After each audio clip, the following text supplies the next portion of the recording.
Hi everyone, it's Suey here. Here's another fun tag called the First Date Book Tag. I was tagged by Stuart Griffin, and it was originally done by Marlicia and Talia together. Yes. A little bit about how we choose books and what keeps us reading. So let's see if I can do some prompts for this one.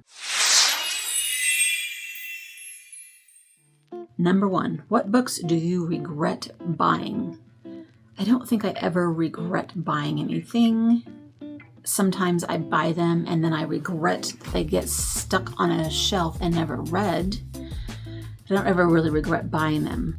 I always regret not reading them. Do you DNF books? Why or why not? At what point do you DNF? If you do, how much time do you generally invest before DNFing? Yeah, there are many times where I do not finish a book, and it's mostly because I am not in the mood for it, or I am reading and I just can't get excited about it, and other books will take over and become a top priority, and then the other book I don't necessarily on purpose DNF it, but then it just gets put to the wayside and never finished, which is DNFing, right? It's just that I am not in the mood, or it's just not grabbing me and I just don't want to spend time on it.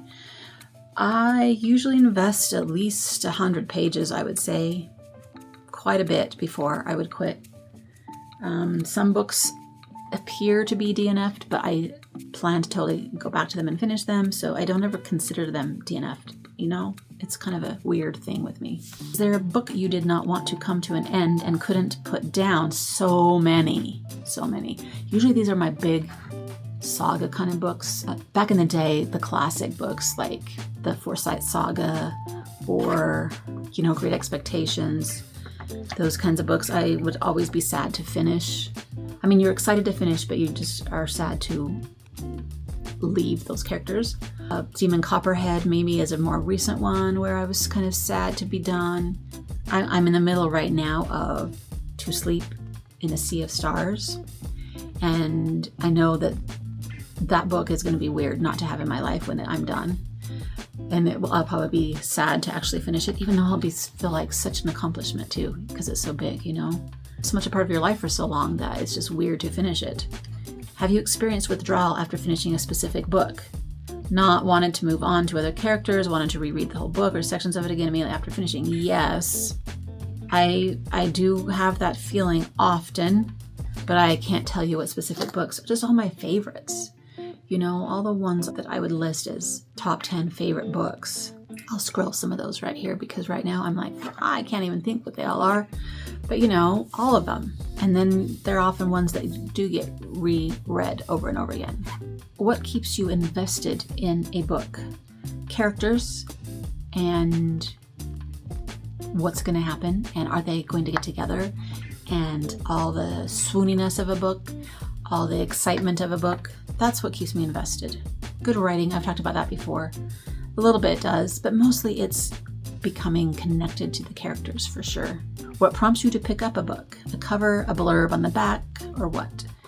Well, I've talked about this one, I think, in a recent tag also. Often it's the buzz about a book, other people talking about it, people at book club recommending it, people in my family recommending it. Usually a cover does not make me pick up a book. Authors, favorite authors for sure, is what gets me to read a book too. Blurbs and covers, not so much. I usually don't even read blurbs. So do you keep finished books to reread, or do you unhaul them? I keep them, not necessarily to reread, but for other people to read, because I feel like I'm a library for my family and future generations to come after me if they want to read a book. And, there are some that I want to maybe reread, but that's not why I keep them. I keep them because I love them and I want them in my house.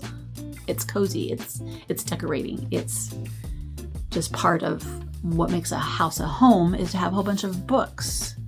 So I keep them for that reason. I'm going to be unhauling more than I usually do to stick in my little free library. So I'm hoping that I can get rid of some so that we don't get overrun by so many books, but I love to keep them just because I love them.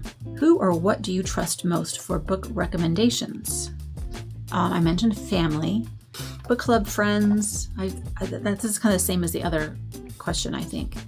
And, if I hear all of you guys talking about a particular book and everybody's kind of saying the same thing, like, for instance, James last year was one like this.